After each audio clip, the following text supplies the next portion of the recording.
Oh,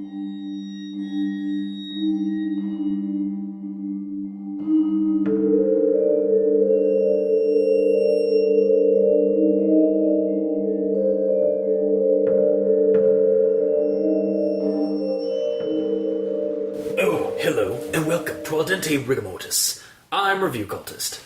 I'm Mikey, the E stands for evil. I'm Dr. Leviathan. And we're here to discuss those internet stories, most creepy and most pasta, and be critically silly doing it. Tonight we have New Roommate. So, We got a new roommate? I thought we were short a man. we are a shorter man. Gamer in Yellow is no longer... He's no longer with us. I had some experiments to run, and there were no survivors. No. But he'll be back next week. It was a time travel experiment. Yeah. He's my Einstein. He sped run to 88 miles per hour. But yeah, so a little back in the summer, I had the fine folks at the Maple Syrup Blood Money podcast come on to talk about Ravenmockers, and as part of that, I tried to find a creepypasta that was based off Ravenmockers, and the only one I could find, or the only one that Google could find me, was New Roommate, and it turned out that New Roommate really wasn't a Ravenmocker story at all, as we discussed in that episode. Go check that one out. However, I decided that even without the Ravenmocker knowledge, we should still review this story, because we only really did it in passing on that episode. So, we're now going to review New Roommate, or discuss New Roommate, basically as its own story, let it stand on its own 2 feet, and see how it holds up. So, New Roommate is by spacebubblepopper on Reddit NoSleep. It has been about 2 years since the last update, and unfortunately it's a two-parter that should have had maybe a third one. But I don't know, we'll leave it up in the air. Basically the premise is, in the first part, the person's writing down this woman who's part of a hippie commune in Oregon. Like, I just come right in and say it. It is. I'm not arguing. I just figured you'd try and beat around the bush. No. She's they got a new roommate, and he's kind of irresistible to her, and also in a really odd way, and he has some weird habits, but yeah, ultimately the commune gets a new roommate. He's handsome, he's charming, he's everything they'd ever want. The one problem is that the one girl in the commune doesn't really want to, or really wants to bone this dude, and even though she has her own boyfriend, and she has some inner turmoil about that. And then at the end of part 1, she discovers what's so bizarre about him is that he apparently likes to eat or drain the blood of lizards. Well, he drinks it. He doesn't just drain it.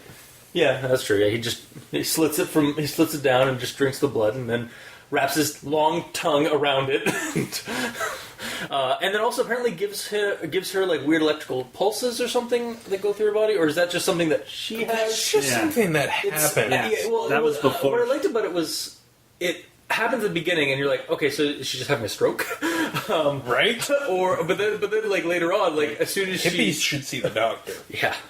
Wow. But then at the very end of the episode, the part, it has this, she discovers his secret, and then she has it again, so it kind of hints that he's the one that's doing it to her, or it's something, related to him. Anyway, she kind of goes to bed that night after writing down from this account, and she'll see what the week holds. With this new roommate. And then we get part 2, which is starts off with a really fucked up dream involving her getting her blood sucked by this character whose name is Arthur, after he turns into a horrible bird monster. But then she wakes up, everything's fine, she's feeling a little ill, but everything's fine. They decide they're going to go for a hike out to the hot springs, the whole commune. So they show up over there. What it is. They drive over there. Yeah, they drive. They drive out it's there. Still a 4 mile and hike. It's a 4 mile. Oh, it's a short hike. It's only 4 miles. What? It's like an hour. Yeah. Yeah. I guess that is pretty short for a hike out into the woods. And they get across this bridge or this like log, and finally get to the hot springs. And then a couple of them, after a while, decide to leave the hot springs and go Most home of early. them. Yeah, most of them, except for the 4 of them: Arthur, Andrea, which is her name, her boyfriend Matt, and their friend Derek, I think. Yeah. And unfortunately, when Matt and Derek start to hanging out and start smoking joints, they start just going into an endless energy bubble of talk and conversation, and basically just kind of nobody else exists. And so it's just really Andrea and Arthur left alone. So they start to talking, and then she kind of passes out, and then wakes up in Arthur's arms as he's sprinting through the woods.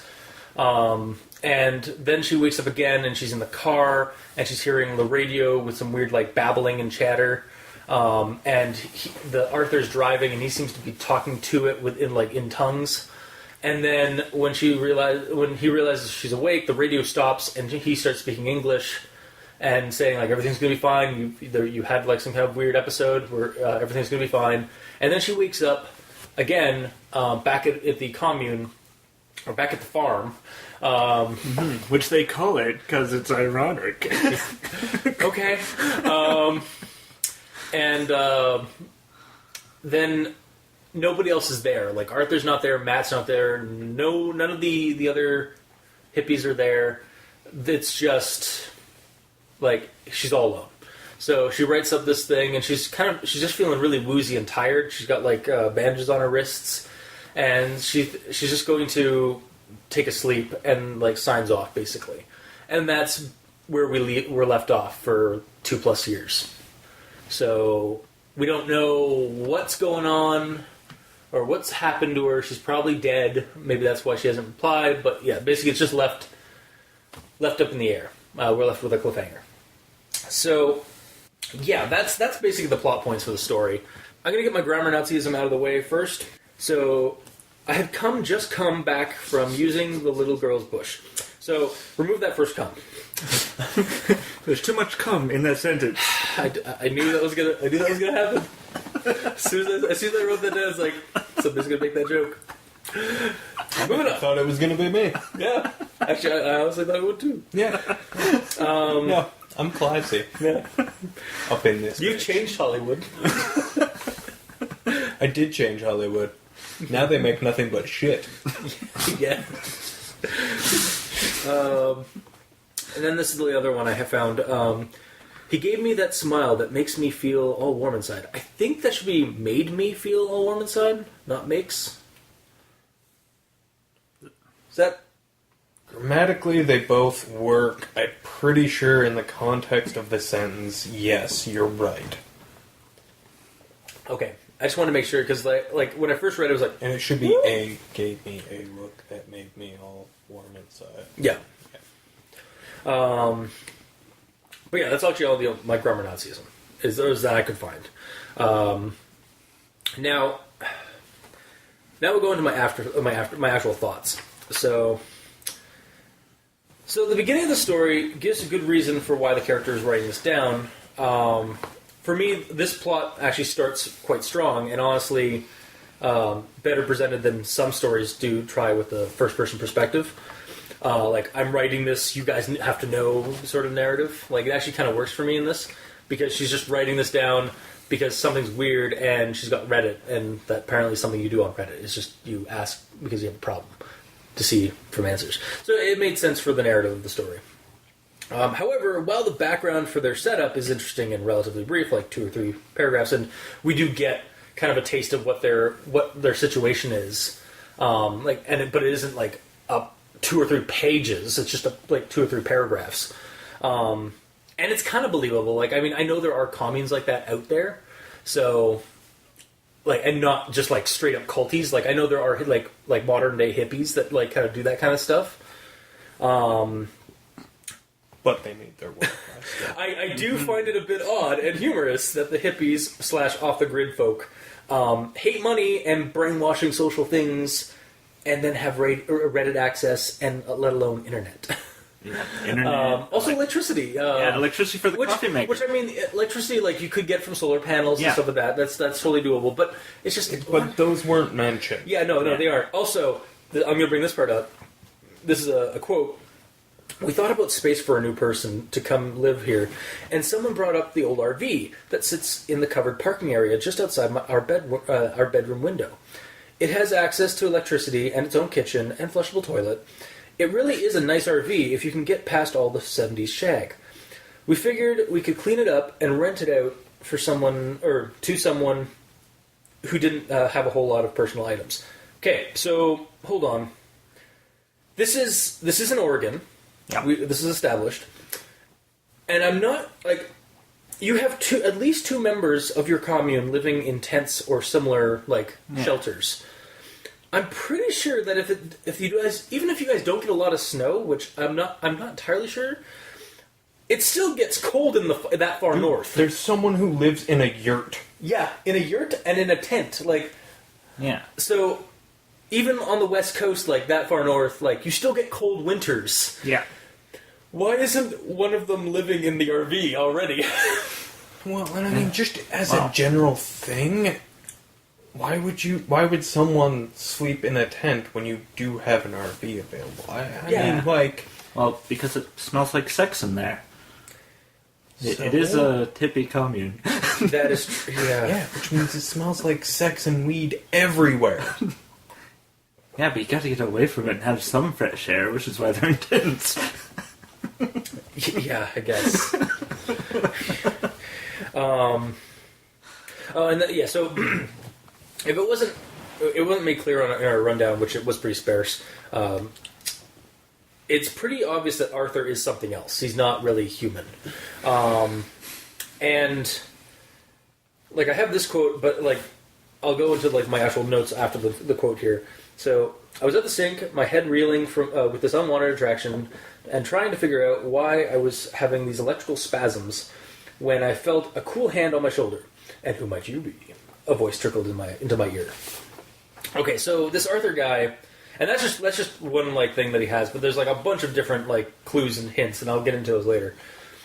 This Arthur guy, for me, is so very much a vampire, and like the way this is written in this part of the story, anyway, is it just feels like a really cheesy vampire novel. Oh, he's not just a vampire; he's a Twilight vampire. I have not read Twilight. I think I've seen movie 1, and that was all enough.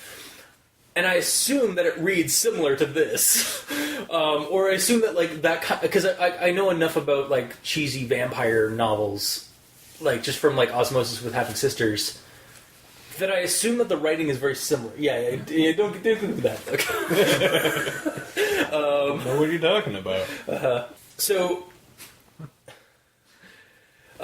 It just might be my perspective on the matter, but this part and several paragraphs before it. Does give us it does give us some things amiss. First encounter, kind of part of a horror story, but it also just seems really sappy. But so there's that. On the other hand, after the initial encounter, the next few scenes kind of delve into an interesting side of the vampire supernatural entity narrative that of an affected individual coping with the effects. It's short, but we do see Andrea dealing with the effects internally and wondering if it's just in her thoughts betraying her and dreading the future as the entity is invited into their lives. It kind of has like a psychological turmoil, like internal like monologue or internal like turmoil aspect of it. Because we're not really, like, at this point we haven't seen him do anything aside from just be super like enthrallingly charming, and she's just super into him. So if you like this. There's a book that has this like really in depth. It's called Dracula. Okay, no, exactly. Like, it is part of that is part of the vampire like thing too. Like it just like that first part, like that first encounter, really like the way that it was written, it was just like as a guy, it just felt really sappy to me. And then sappy's not the word you're looking for. Is it not? But Okay. Yeah. okay. And then the reveal in the kitchen was fun for me. It was very thematic to a horror film or a story in general. Straight out of like Goosebumps. Yeah, I know, but I kind of liked it for that though. I don't know if that makes me a bad person, but I just really enjoyed that. Like that reveal of like, oh yeah, there's totally something. Here's the revelation that there is something fucked up with this guy. He's slitting a lizard and drinking its blood. And she's all like, "Oh, you do that too?" And then like the electrical pulse kind of has like it kind of hints, at least for me, it clearly hinted that the electrical spasms were being caused by his proximity to her, not just like something like she's just having a stroke and she really needs help. Although I could see that going either way. Yeah, but the first one happens before he's even on the property. Oh no, like she. No, he's not on the property. And then shortly after that, he is up right behind her with his hand on physical contact, hand on her shoulder. Good. Yeah. So I mean, okay, I can give it. Blam, holes all in it. I mean, no, hang on. Like, okay, so like, I remember at the beginning, like she has the spasm, cuts her thumb. There's a couple of minutes of them like scrounging around for band-aids, and then there's a knock on the door. So he's on the property around the time that the first spasm happens. Oh, so he's within proximity. It seemed like a good warning signal that there's something coming. He drove there though. Yeah, and I mean, like 2 minutes in a car, or even 1 minute in a car. That's enough distance where, okay, if his proximity affects it, and that's, he can be that far away and still have that effect, it just opens the hole of hand on shoulder a couple minutes later and nothing. Yeah, it should have maybe had like an electrical spasm happen when he put his hand on her shoulder. Basically, there's no rhyme or reason to... No. Okay. I'll let you finish. Sorry. The way the story goes, there isn't really a rhyme or reason to the spasms, which is what leads me to believe that maybe she has a fucking tumor or something. Yeah. Because, tumors don't care what's going on outside. They're just going to mess you up. Yeah, that's true. I mean... Yeah, I think the person wrote this, like, tried to connect that to the story, or, like, tried to, like, give that connection, but, like, kind of maybe came short, like, should have put it in more coordinated areas to make it seem weirder. Like, give it also should have given more attention to it the first goddamn time it happened, because she's just like, oh, spasm in my body. I cut my thumb. I'm fine. I mean, my thumb's cut, but I'm not worried about the spasm. I like gore and stuff. I just don't like it on me. I'm not worried about the fact that, I lost momentary control over my arms. Yeah. Yeah, no, I understand. Like, it's like... It seems more like there's something realistically going wrong with this person. Once again, that's something that would, most people wouldn't just ignore. They'd be like, I need to go see a doctor, someone with a PhD. Oh, but they don't like that kind of people. So, like, they got their own medicine. They get their medicine off the land. Yeah. I get you. But you can't grow an MRI machine. Yeah, I know. Or a CAT scan. And like, all of these things. Okay, we're going to be making fun, probably making fun of the commune stuff. And, like, I've got no disrespect for that kind of, like, thing. If you want to live off the grid, that's fine. But live off the grid. But for the sake of the story, also, they're living off the grid is kind of contradictory. Because, like, they live off the grid. They have their own vegetables and stuff like that. They do like, odds and end jobs. They're not a part of but they're not the... consumerist society. Yeah. They grow what they need. But they still go to the corner store to buy beer. Yeah, that actually doesn't make sense because Yeah. say earlier that they grow their own, that or they make their make own. their own beer. Yeah. But they go to the corner. I hear you. Yeah. Also, like they're weird. They're oh yeah, great. He's a mechanic too. That'll be great. Because like we've been having these really shitty problems with our cars. It's almost like Nothing happens. Yeah. Or like again, like they have internet. They have Reddit.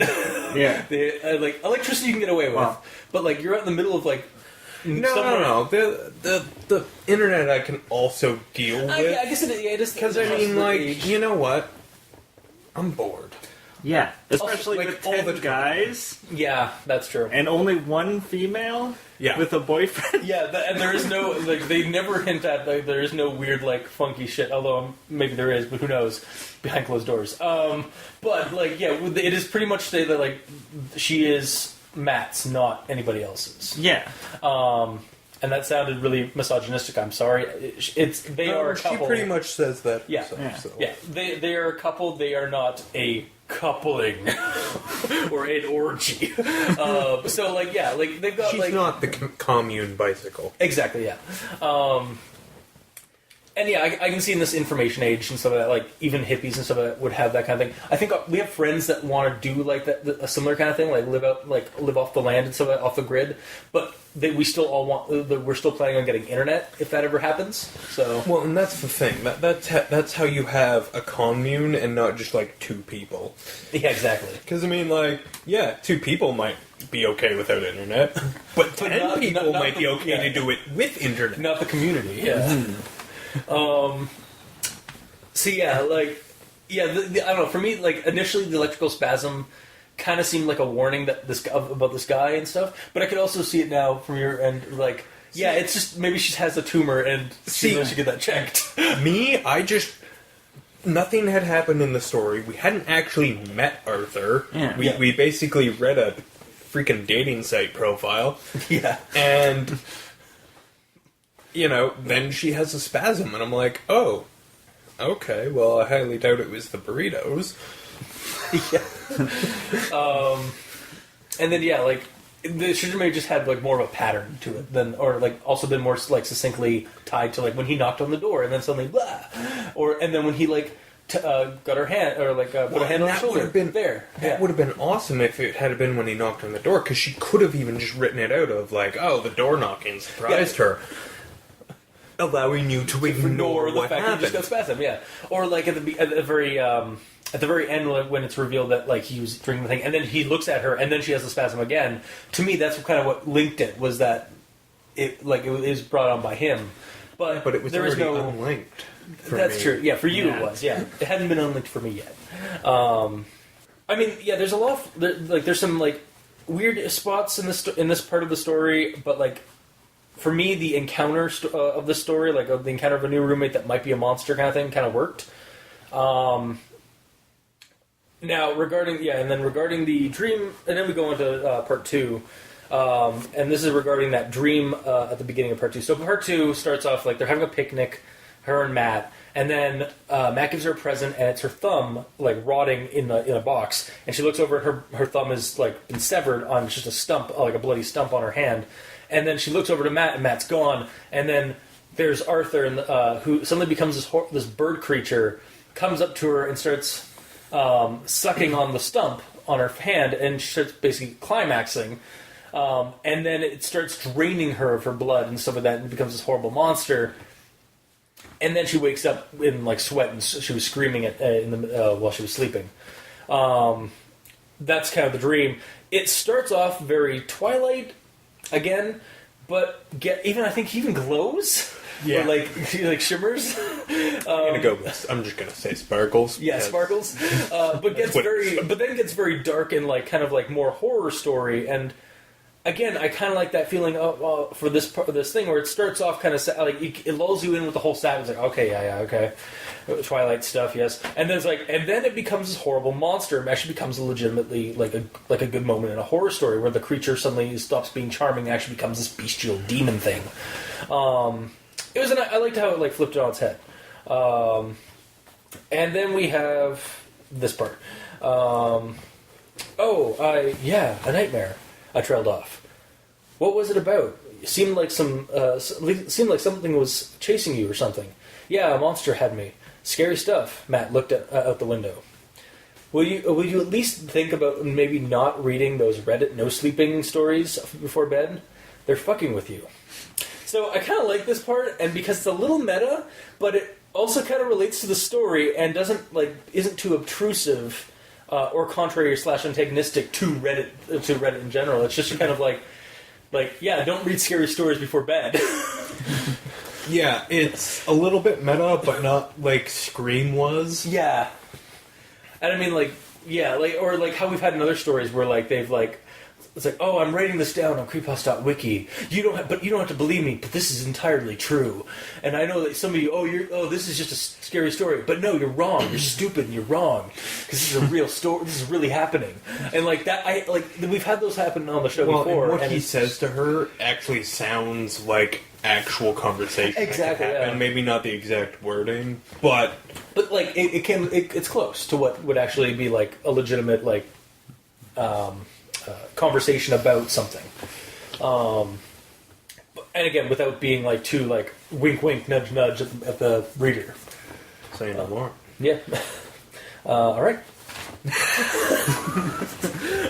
And then we get So this is basically going to go into my more like nitpicky stuff about the story. I like to connect with Mother Nature as much as possible, so I went barefoot, like I always do. Okay, I get it, hippies. But that can't be good for hiking 4 miles up steep and rough terrain. Well, depends how calloused your feet are. I was also thinking about that. I was like, no.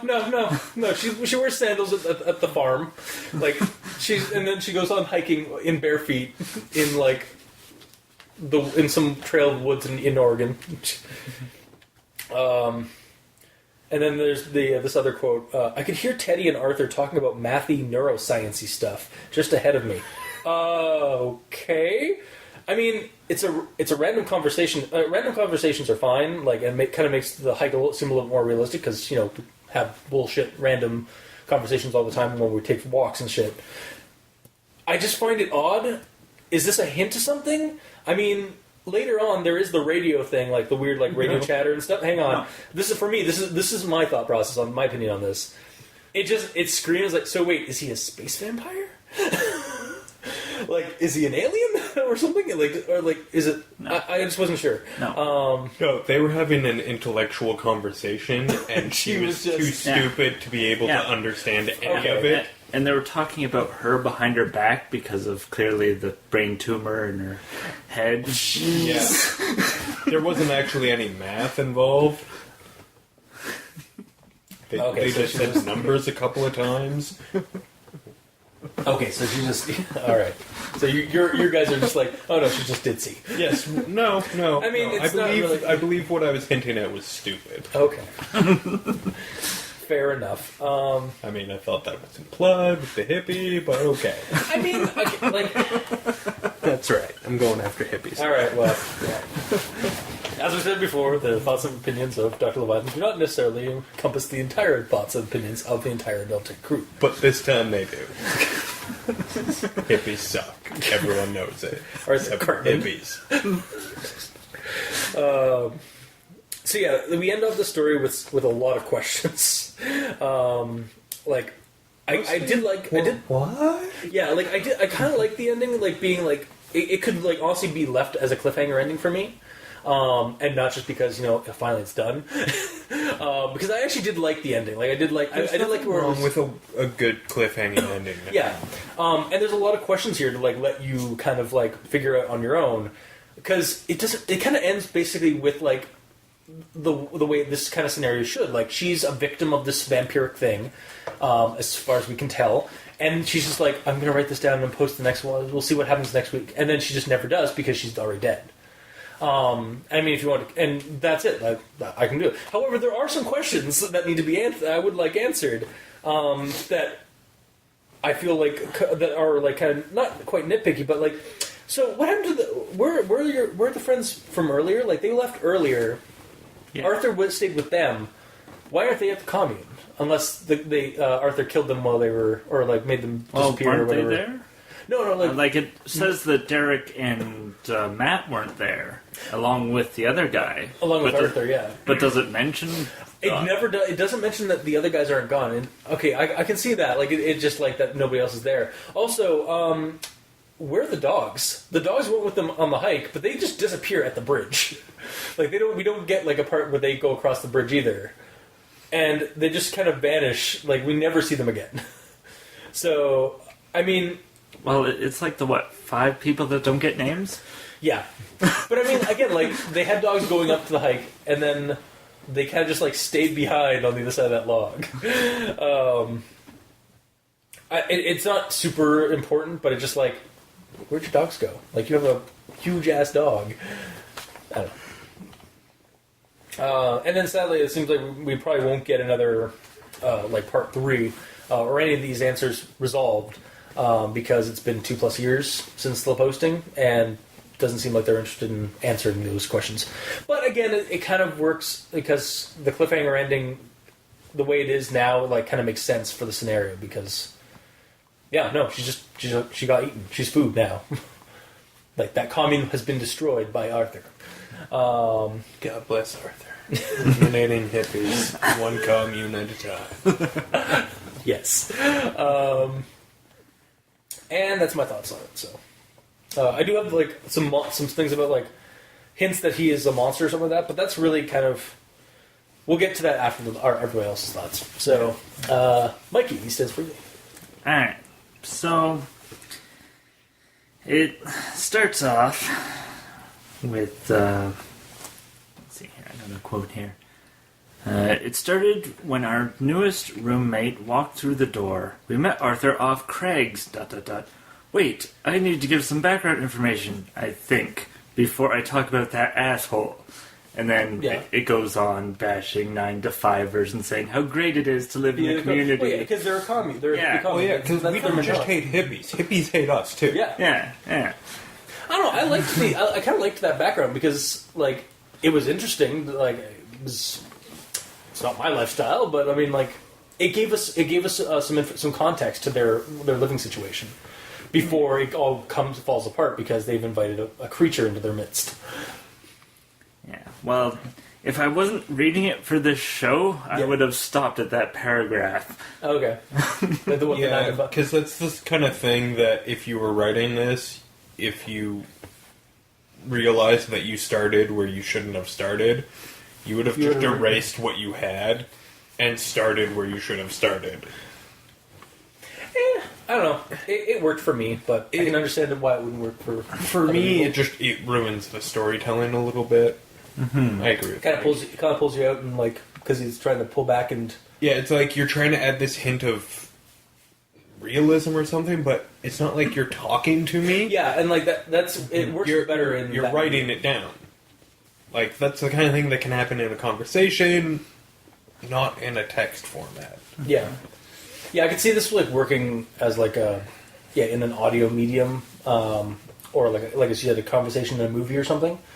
Telling that story, or like as narration, because I think I've seen that in movies where like they start going somewhere and then like just like literally like vinyl record halts and then it's like, all right, hang on, we gotta switch it back to the like earlier. Yeah, it's usually not done in good things, but yeah. I understand how you would have come across it a lot. Yeah. Mm-hmm. And we've already gone over the whole off the grid and how they're growing medicine. It's like, oh, it's just weed. Pills get grown and no, it's just weed. They're just like, that's the only medicine they need, apparently. And then this just struck me as I was cutting up purple cabbage for a burrito. And hippie. Yeah, I looked it up and was like, oh, it's for a vegan burrito type thing. Does that really surprise you? No, it doesn't. But I was just like, that purple cabbage in a burrito? That sounds nasty. I'm gonna have to go to Fat Bastard Burrito now and order their purple cabbage in the burrito. No. Alright. And, here's a, wrong word. This is when, the vampire shows up, and then we get Teddy going to the door. So, I got it. Teddy said, with a grossed out look on his face as he walked out of the kitchen into the foyer. I mean, my mind, I automatically just like foyer, but Yeah, no, that's not how you spell warrior, is it? No, no, it isn't. No idea. Okay, It starts with an I F. just want to make sure it's Foyer, right? Yeah. Okay, good. Yeah, Okay. not Foire. Yeah, which is the French word for fair. At least they still got a French word.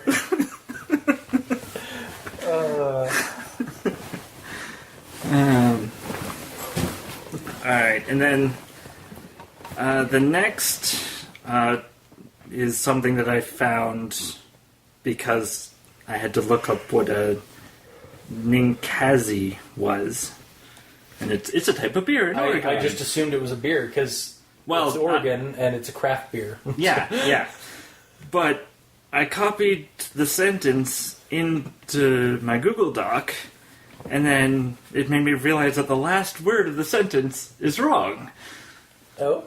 Because it says, Jay, another roommate of ours, offered him a Ninkasi, and Arthur gladly accepted. Not accepted, accepted. Fair enough. So, yeah. Maybe he was like, I'd love one, except I don't drink that. Yeah. That should have been made clearer. Story over. Or it's like, wait, you don't accept Ninkasi? All right, you're gonna have to leave. Roommate no longer a problem. Yeah. You don't like Oregon beer? Straight from Oregon? You don't like a hipster craft beer? I do, but only ironically. Yeah. Alright. And then it states that they spent the money to get 2 greenhouses with super fertilizer. A ton of, yeah. And they're getting a new roommate because they're struggling to pay rent. Yeah. So they're renting the land. And they've, But they're off the grid, man. No, but they're renting the land and they've modified the barn so that it sleeps people. Yeah. It's not something you do when you rent. No, I know. I almost wonder, because the way that their house thing is set up, I wonder if they just meant farmhouse. No. Because there's a sliding door, glass sliding door, out to a porch and stuff like that. That's not a barn. That's just a farmhouse, kind of And it has a lean-to, or it has a roofed parking area. That's just a garage area for a house. That's not a barn. Unless they converted. Yeah, you wouldn't have a covered parking space beside a barn because anything you would park near a barn, if you don't want it to get weathered on, you put it in the barn. Yeah. It's almost like there are some inconsistencies in a creepypasta. I know, weird. Yeah. Moving on. And then another issue that I had is that at the very beginning, she calls Arthur an asshole. Yeah. But he doesn't really do anything asshole-ish. He gets along well with people, drinks lizard blood. Yeah. But it's more or less she's... I was going to say, she's projecting her, whole turmoil basically back at him. Even though he's a monster, clearly, because drinking lizard's blood. Hey, whatever. Yeah. It's Tuesdays. yeah. Drinking lizard blood does not make you an asshole. Unless you're a lizard. In which case you're a cannibal, but... No, because if I was a lizard and you drank lizard blood, I would think you're an asshole. Oh, okay, yeah, I get you. Oh my god, that's the twist the entire time. She's a lizard. She's a reptile person. She's a reptoid and a hippie. That's why she's a hippie. Reptoid. It's actually the land before time. More stuff about being off the grid. We don't need to talk about. Okay, yeah. What do you have to say more about the... Well, it was just like the whole You're hypocrites. water situation. Like, they have running water. Yeah. So they have electricity. They have electricity, they have plumbing, they have... Yeah. It's really not so much living off the grid as so much as just renting out in a rural area. Yeah. They're getting ready. They also don't hold down jobs. They're off parts of the grid. Yeah. Serious parts of the grid. And I mean, we don't know how they get their electricity, and yes, I just assume that they have power lines because that's what you assume. Mm-hmm. And it's not stated otherwise. But it's the idea of being off the grid, not so much the actual, like, bam, we're fucking, eschewing technology because we're hippies. It's part of a lifestyle choice, not part of a, like, oh, we're just gonna... Live off the land and have be completely independent. Yeah, we're gonna ignore all of the technological progress that mankind has made. They don't like the societal progress. They're neo-hippies, not Luddites. Well, yeah, it's... Like, I can understand that point of view. Yeah. Because, yeah, you know what? I like TV, but I fucking hate society. And if I didn't have to see it, I'd be happier. Alright, so this sentence here took a moment for me to realize what was going on. But once I realized, I was like, oh, yeah, makes sense.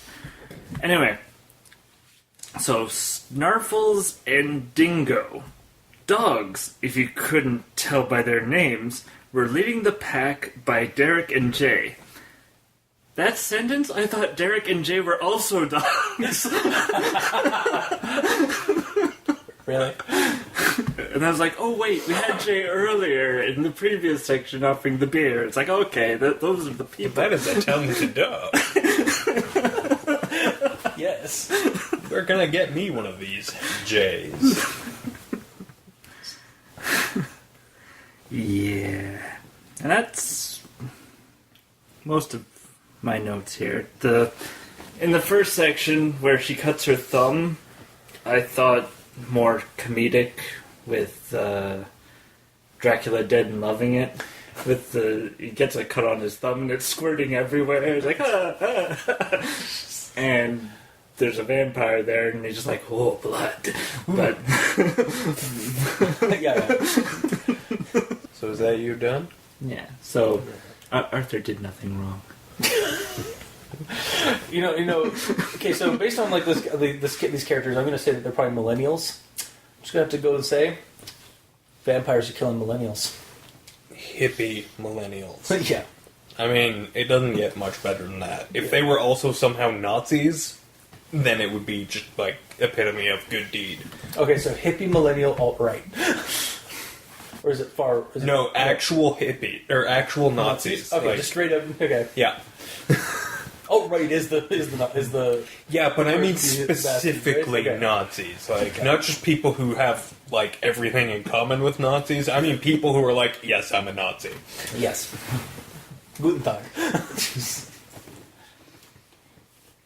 Well, I think we've covered pretty much everything about this that really needs to, except for, like, to me, the biggest thing. This story was going along okay. I mean, Yeah. It wasn't, I wasn't writing home about it, but I wasn't overly offended. And then I finished part 1. And then part 2 starts. And I'm just like, I'm not lost per se, but I am just like, you've been building up all throughout part 1, right? Nothing really happens in part 1. And then we get the reveal, well, kind of reveal that something is Yeah. definitely amiss. Yeah. And then it's not touched upon next. And that's all that happens. Like, that is the most creepy event other than this irresistible attraction, which, I mean, hey, that can happen. Yeah. Or at least happens to me all the time. How you doing? I got the vapors. But, you know what I mean, like, it's going well. The pacing is, decent. And then part 2 happens, and we're in the middle of what is, like, immediately identifiable as a fucking dream sequence, which is annoying because it's like, if you leave this out, the story will start in the same place, and I won't have read something foolish and nonsensical. I did kind of like that dream sequence, though. Like, it started off very, like, okay, Twilight-y thing. When I'm starting the second part to a creepypasta, I want to get back into the goddamn story. I don't want to do a dream sequence. Maybe first. have this dream sequence not be a dream sequence and put it somewhere farther down the line. Or have it be a dream sequence and put it somewhere further down the line. Yeah. When I start part 2, I want to start part 2. I don't want to read a dream sequence and then start part 2. Okay, so kind of have the dream, or have her wake up from What I'm saying is don't start with part 2 of anything ever with something that isn't the actual continuation of the fucking plot. Okay. The dream has no consequence or effect on the rest of the story. Yeah. Mm-hmm. They would have still gone to the hot springs. He doesn't turn into a monster at any point. Exactly. That is the only time he is, actually a creature. Actually, monstrous as opposed to just weird. Yeah. Because, I mean, hey, I'm a normal human, I'm an abnormal human being, and I can drink lizard blood. I don't, but I can. Yeah. Mm-hmm. You can speak in tongues. Well, you can speak gibberish. Right? I did think there was definitely, for some reason, there was something going on with the radio chatter and him, and then suddenly, it's dropped. Well, not only is it dropped, it's brought up out of nowhere. Yeah. And dropped immediately after it's brought up. Yeah. So it's almost like it could have been done without it. But anyway. Yes. Well, she's groggy at that point, so. Yeah. So anywho, that you've got that. But then once you finish with the dream sequence and the the discussion about it, and then the next day starts and they're all going to the hot spring. First off, no one really brings up she's her episode or the fucking lizard thing. I mean, I can't remember where it was touched upon. It was touched upon, and everyone else just dismissed the lizard thing. As she was as she was waking up. Okay, yeah. But it's non-existent. Almost like the other part, part 1, is completely forgotten. Yeah. At the writing of while the writing of part 2 is going on. Which is just bad. Kind of reminded me of Bedtime 5 we did last week. So then you have, all of these, not all of these, but you have the events of part 2 and, there's no correlation to what happened in part 1. How much time has passed? Has it been a week? Is it the next goddamn day? What?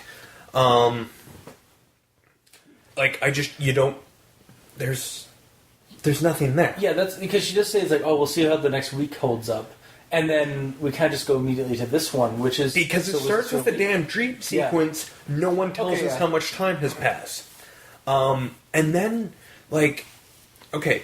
so part 1, nothing happens, and I'm not saying this is a bad thing. Mm-hmm. It establishes a lot of things. It sets the thing, it sets the story, and basically it ends as things are starting to heat up. That's fine. Yeah. This one just goes immediately. Just yeah. And no, keep that pace. This should have been a 5-part thing. Yeah. It should have, because it should have just gone on and on with weird things happening. And a slow build to a big reveal of some sort of crazy monster, not just being tied to, or not even tied to the bed, just in bed with bandages and all groggy and weak and no one's around. No. Build it up nice and slow, stretch it out. Like, give us time in your community. And then, Have people start disappearing, maybe? start with animals. Yeah, exactly. They start with some of the animals, like the dogs who disappear, and Start then with a fucking goat. Yeah, Or the alpaca. yeah. No, cares about an I think the alpaca would be a good starter because they mentioned that one by name. Exactly. And it's one of the few barn animals that are just given a name. And who cares about alpacas? Well, I mean, hippies and Peruvians. Peruvian hippies. Also, you bring that up. I'm almost instantly reminded of how that wasn't my husband last night in my bed or something like that. Started it. Like basically, it was a 5 or 6 part series on Reddit, NoSleep. That was basically each one was another kind of steadily progressing encounter or like chase basically across Toronto. Like investigate and like trying to figure it was 3 years ago for us. Yeah, I can't recall. But it was basically it was one that you actually liked. Yeah, but probably because it kept its pacing. Yeah, because it kept its pacing and gave us a really interesting big ass reveal at the end. Exactly. Whereas this one, yeah. it's like I said, it's like part 2 is written without any knowledge of part 1, even though theoretically they're written by the same person. Yeah, And it really does, I mean, except for the actual style of the writing, it feels like it's being written by 2 different people because you have, like, I mean, I'm not trying to overpraise the pacing of the first bit, yeah. but it is solid. It's definitely adequate. And then we get into number 2, and it's just like it goes everywhere. the second anything happens in part 2, everything happens. Yeah. Like, shit just hits the goddamn fan. She has an episode at the hot springs, and as far as normalcy in this story goes, it's over. Yeah. Like, it's just gonna be nutter butters. We're not gonna find out anything because it's written in first person, and that's part of the fucking problem with first person perspective. Because when your narrator is passed out, you don't know what happened, Exactly, yeah. and you usually don't get to find out. But it could have, like, she could have waken up, and Arthur could have been alone, and Derek and Matt could have been gone, and she'd. Oh, where's Matt and Derek? And he could have been like, oh yeah, they just wandered off into the forest. They said they'd meet us back, and we should head back to the car. She could be like, well, that's weird. I was all passed out and shit. Why would they just start walking away as if nothing had happened?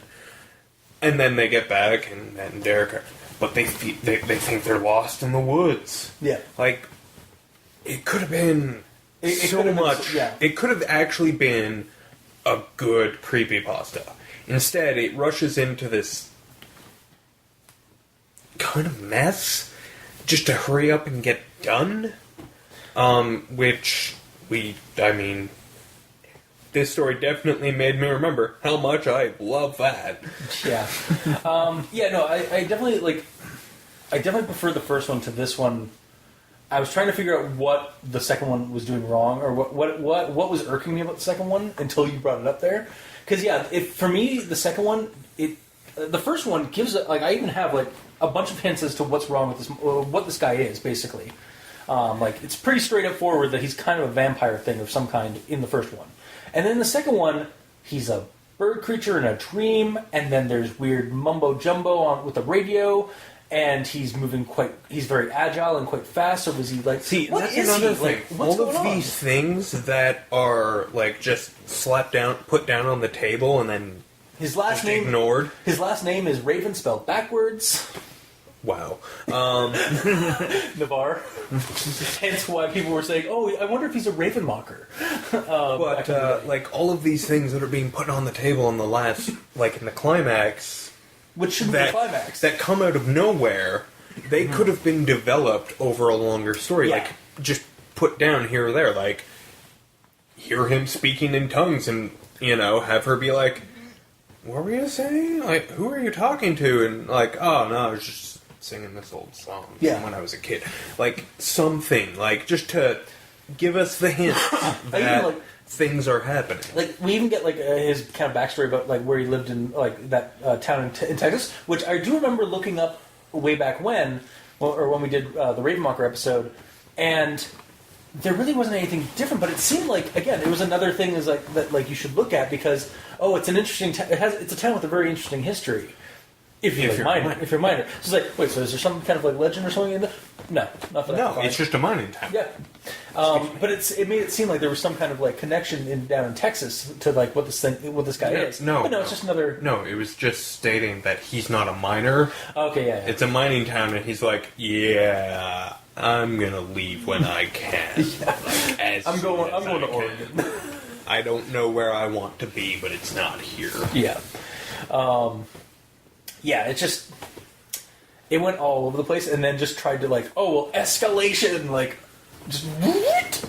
No, not or tried to go up. It's not even escalation. It's just I need to end. Yeah.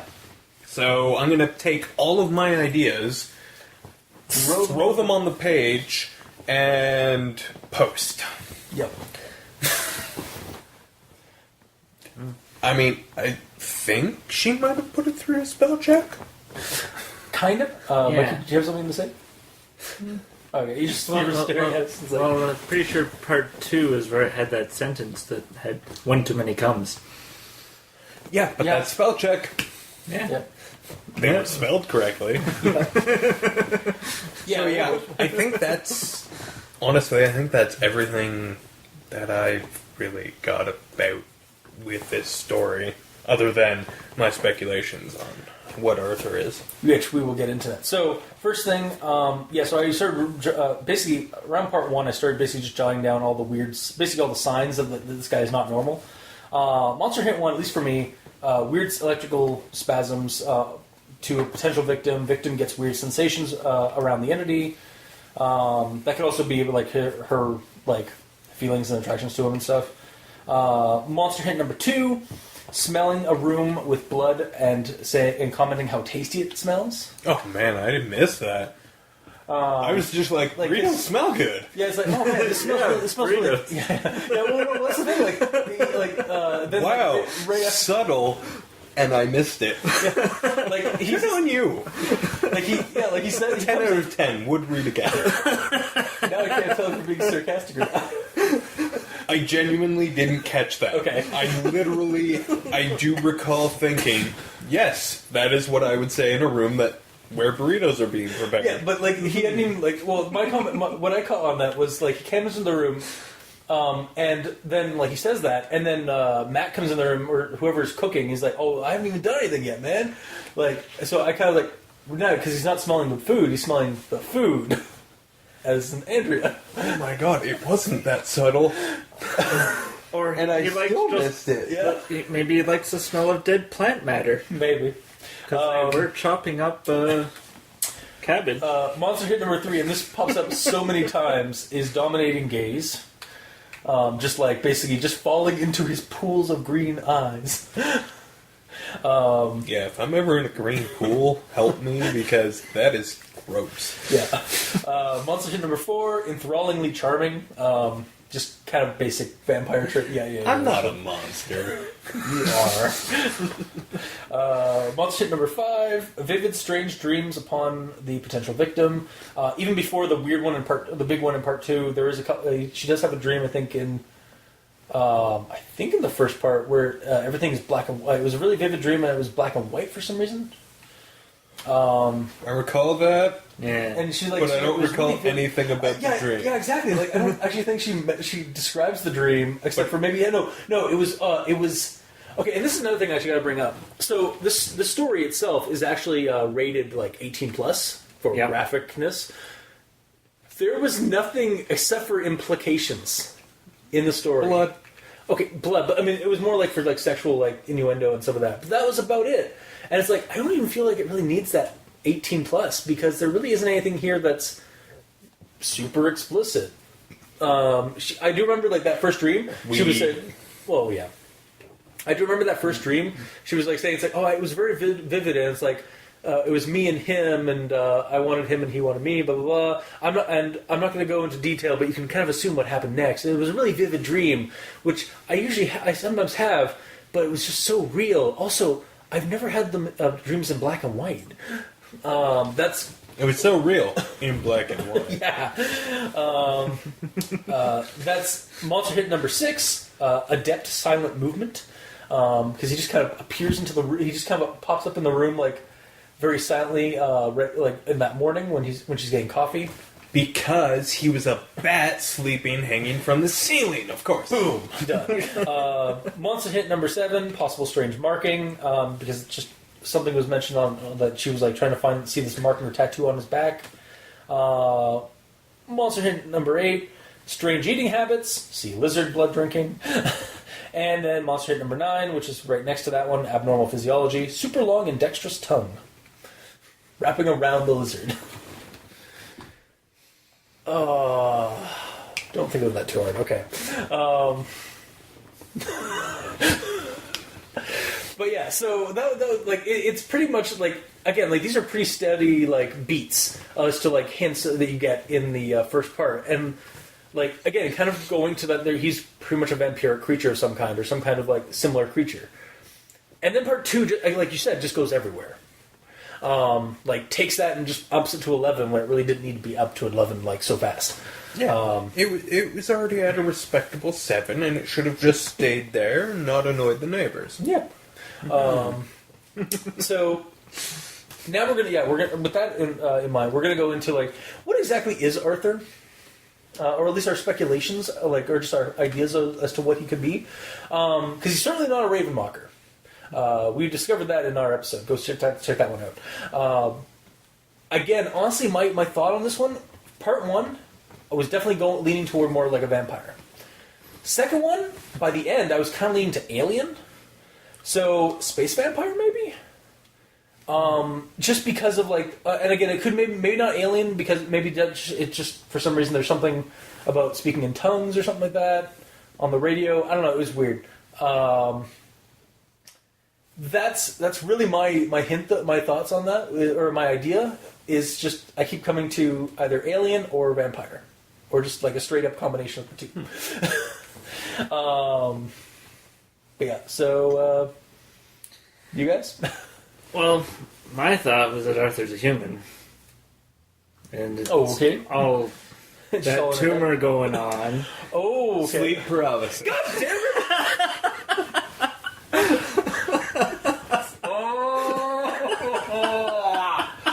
All right.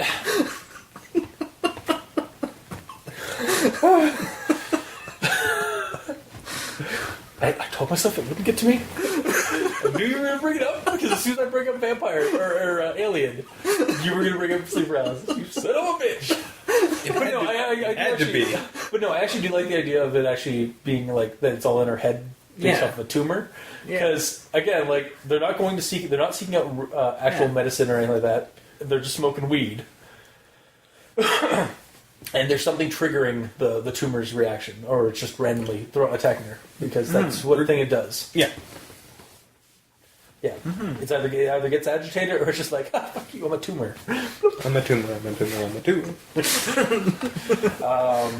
And not to make light of that, because that's a seriously shitty situation. But yeah, for the story. Yeah. Yeah, no, actually, I could see this being just basically a weird real worldy psychological horror thing where, no, she's got a tumor that's affecting her in this really fucked up way. Mm-hmm. And because she's a hippie, she's not getting help for it. Okay. All right. Yeah. That was my take on it. Okay. Leviathan? Well, I have 2. One is probably just me projecting, so I'll get that one out of the way first. Because this is where I like to go in when it comes to figuring out if it's a monster or whatnot. Fallen angel or demon type thing. Mm-hmm. The markings on his back. Yep. Now, I mean, it's me projecting, because I like fallen angels and demons and shit, and so on and so forth. but also the speaking in tongues. Yeah, and the radio even like could be linked to that as well. Could be, doesn't have to be, or maybe it wasn't the radio, it was just the response. Yeah, no, exactly. Like her mind just like coming. Like, Assumed it was the radio because he was in the vehicle alone with her. Yeah, see, I went angel or alien. You went angel, which I can appreciate that. Like, especially like non-secular, or just not going the non-secular route. I think that's the word. Probably not. But you going like straight up, just angel or fallen angel. Like I like that. Well, it like would that be as well. Fallen because Yeah, he's obviously. clearly a bad guy. Yeah. Also, And angels were always upstanding citizens, Yes. right? them with their fiery swords. Whatever. Righteous justice. So that's where my mind went. Again, that's probably more or less because that's where I go. So when I get hints about a monster, I'm looking to prove that already. Like I'm biased as Yeah. fuck, and I know it. So it's probably not that. However, and I really like this one. Arthur's basically just Texas Chainsaw Massacre on the road. Ooh. Because all of the places he stays, he's kind of a nomadic lifestyle kind of guy.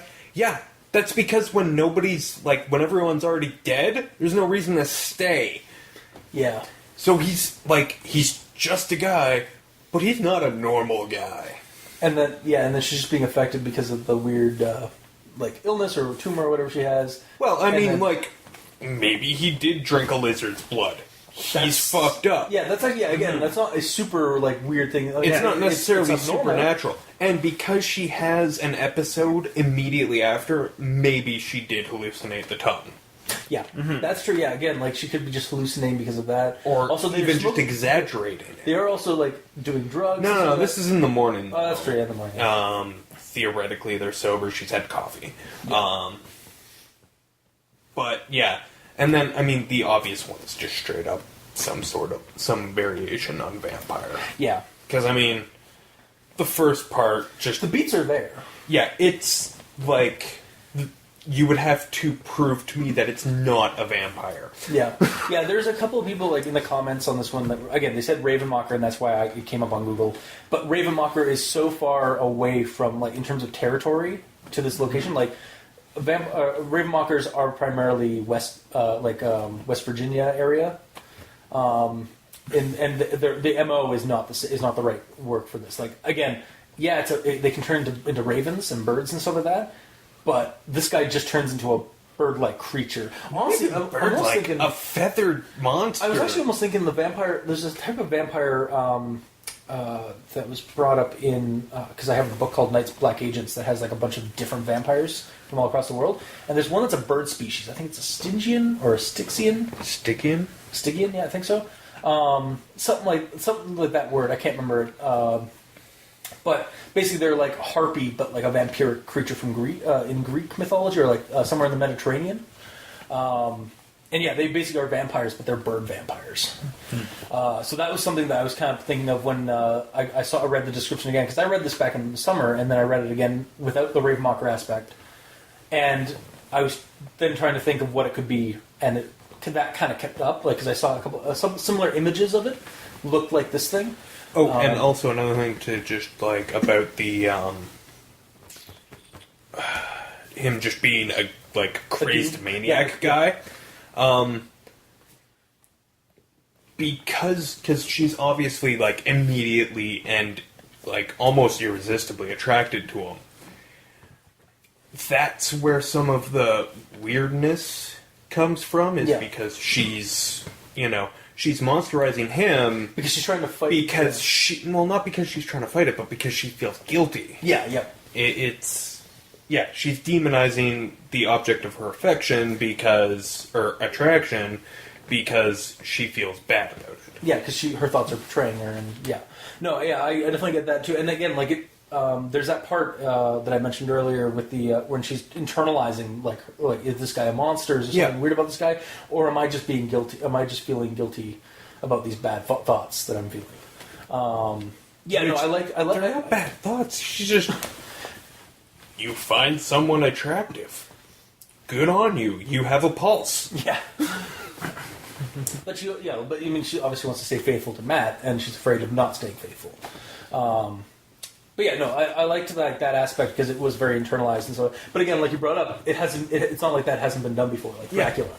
But I also think the story, to me, if the story had been that he was just a guy, but a crazed maniac guy, I think that would have been a really fun, almost pseudo twist. Yeah. Also, generally, they like the killers try to be as charismatic as possible at the beginning, and then once they get in, that's when they go crazy, or when they start showing their crazy side, right? Well, in in movies and so like that, I've seen. That's because of you get more. Well, first off, yes, that's how they would work because that's just trying to work better. Yeah. Also, just as a crazy murderer killer guy, you're going to try and fit in as much as possible. Yeah. And so many reasons why yes, you're going to be normal. But also because it's better for storytelling. Yeah, no, exactly. It's like, everybody to have these reveals. He's a nice guy, and then turns out the nice guy, Prince Charming, is not charming at all, and is actually he is charming, but yeah, he will. He will wear your face, say butthole. Yeah, I don't know what that was, but so that means we need you to say that again for editing. No, whatever. No. Sorry, audience. All right, so we got aliens, we got sleep paralysis, you son of a bitch. We got fallen angels, we got serial killer. Basically, and then the tried and true vampire kind of. Yeah. And honestly, the case is strongest for vampire. Yeah. Especially in part one. And I liked, again, part one was definitely for me. And part two, because at the end she has the bloody bandages on her wrist. True. Yeah, that is true as well. Like, he's obviously, like, there's something draining her. Yeah. Or at least inflicting injuries on, an obvious bloodletting part of the body. Yeah. Or maybe they took her to the hospital and it's just dialysis. There's a lot of options. Yeah. Although I don't understand why they're using dialysis for her brain tumor. It really did sit on that brain tumor. It is actually a really I'm sorry, but she should go to the doctor. Yeah, she's getting electrical spasms that are causing her immobile. She's either having a stroke or she has a tumor. She should get that checked. Regardless, she seems to have some sort of problem that really should get identified and treated properly. We're really concerned for this fictional character. Hey, if it wasn't for concern for fictional characters, I wouldn't have concern for anyone. That's true. So, I guess now we're going to boil down to recommendations. Oh, great, because I did not think of... I could not figure out if I wanted to recommend this or not. First part I liked. It was for the most part, it was solid. Again, the beats were there. Good, kind of startup for a vampire thing. The second one kind of goes a lot of places, and I kind of liked some of the places it wanted to go. But then that ending was decent for me. Even though it was a cliffhanger, it was satisfying cliffhanger. I could just let those questions kind of just simmer in my head. And it's also entirely possible that the actual story could end 5 minutes after that. Yeah, exactly, because she dies. She gets eaten. Yeah, no, exactly. And that's kind of where, that's an assumption that you can make based off the ending that happens. So I like that. So I kind of want to recommend it as for those notes. On the other hand, if you just don't really like vampires or Twilight-y kind of or descriptors and stuff like that. Basically, if you're not a tween female, or you don't like, or you just don't like vampire fiction, you're probably not going to like this because this is very much a vampire fiction-y style story. Otherwise, I didn't find the writing was too bad. Again, it was sappy in spots and stuff, but that's just because the way the genre kind of is fitting. So I'll tentatively recommend it. Just don't expect there to be a part 3 because it kind of, and don't expect to have a whole lot of answers mentioned by the end of part 2. So, yeah, 10 recommendation for me. I'm not going to recommend it. I started reading part 1, like I said. If I wasn't reading it for the show, I would have stopped reading. Yeah. Because I did not like how they decided to explain how things were. Like, lack of explanation on the whole off the grid. Oh yeah, no, And hypocritism. Hypocritism, Is really yeah. what it is. It's called hippie criticism. Oh snap! Oh wait, that's what I do. And then, like, just reading the first part, like, the beginning it says he's an asshole, and then you find out that he drinks lizard blood, and I'm like, he hasn't done anything at that up to that point that would label him as an asshole. So it just... He's a nice guy who gets along with people. Fucking asshole. Yeah.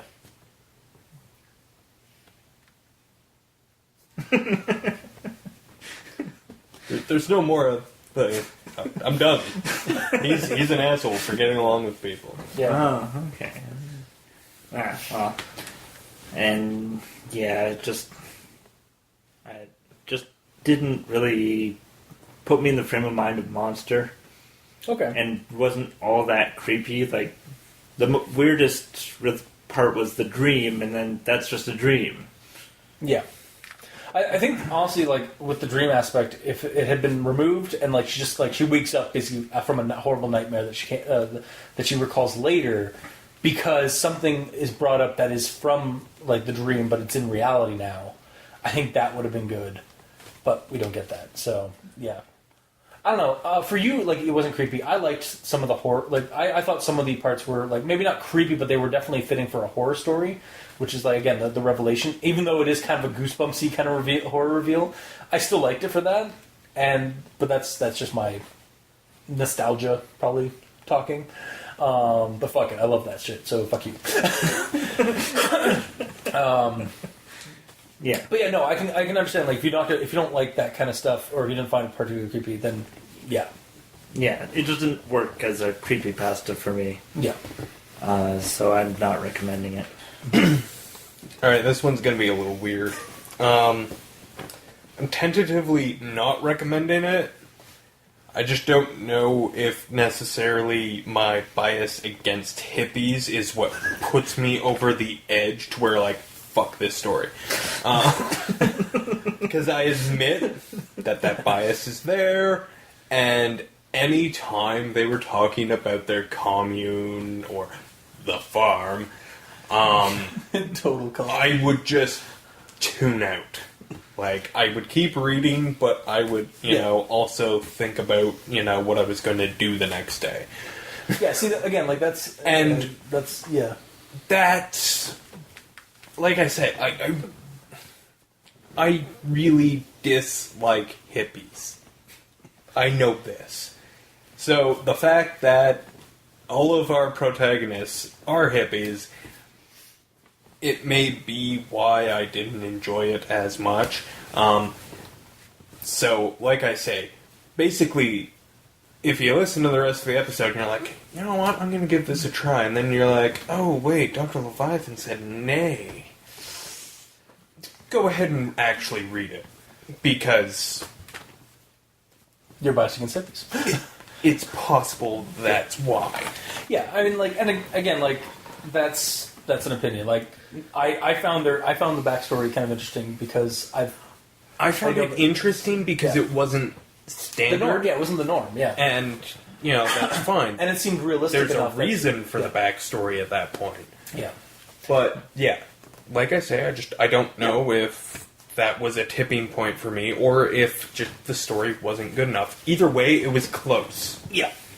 I can guarantee that it was close.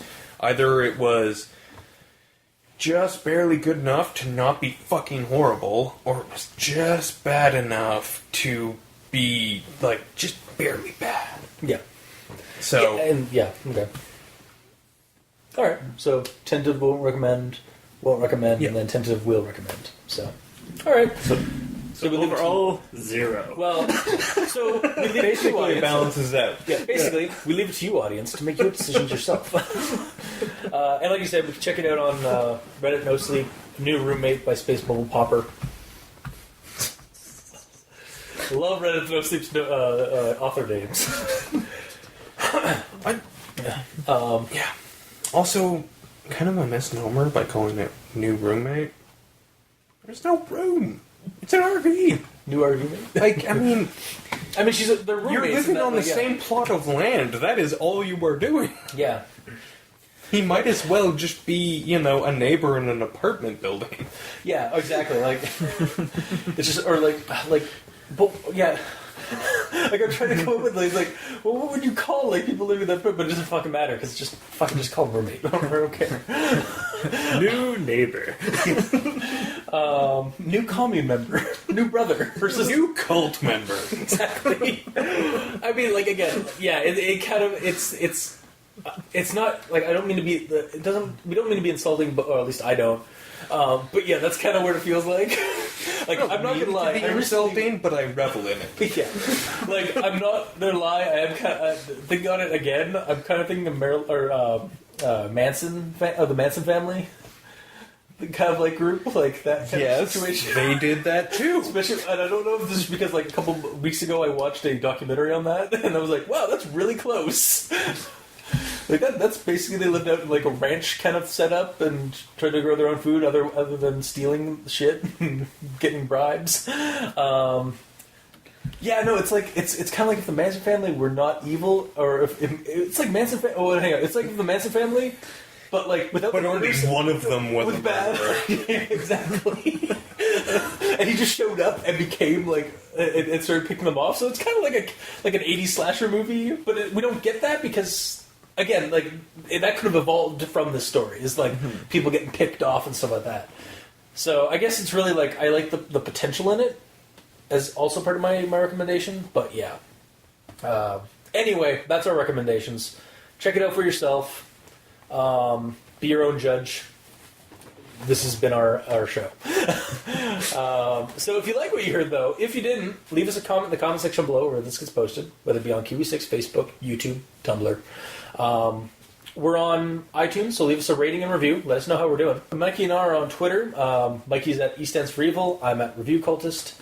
You can also leave us suggestions on our email at aldenterigamortis@gmail.com. That's aldenterigamortis@gmail.com, where you can leave us suggestions for other creepypastas you'd like us to discuss on the show. Also, you can check out the title cards for each episode at crazonstudios.tumblr.com or on the YouTube channel Al Dente Rigamortis with the video aspect of the video version of each episode. And if you'd like to support us, you can go to Patreon. Go to Al Dente Rigamortis on Patreon. Look up the backer tier you'd like to support us at. We have behind-the-scenes content, actual play recordings of games that are similar that are based off of creepypastas and horror stuff. Mikey and the Gamer in Yellow are starting a set of series where they review the shows they were not on and the stories they did not review, and they review them themselves. And you can check those out depending on the backer tier. Also, for our backers already, thank you. You're helping keep the hosting bills at bay, and we really much appreciate that. You're helping the show grow. So, until next time, I've been your host, Review Cultist. I'm Mikey. The E stands for Evil. And I'm still Dr. Leviathan. And this has been Al Dente Rigamortis. Sleep well.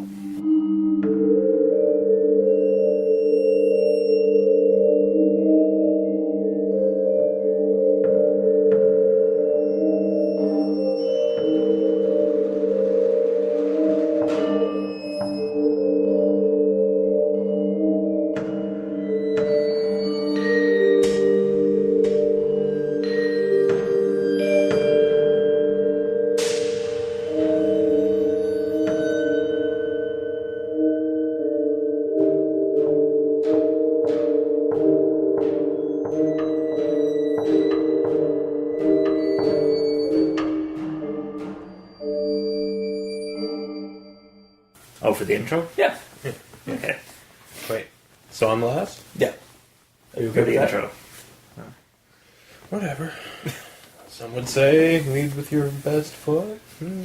Others would say save the best for last. Yeah. But that puts me in the middle.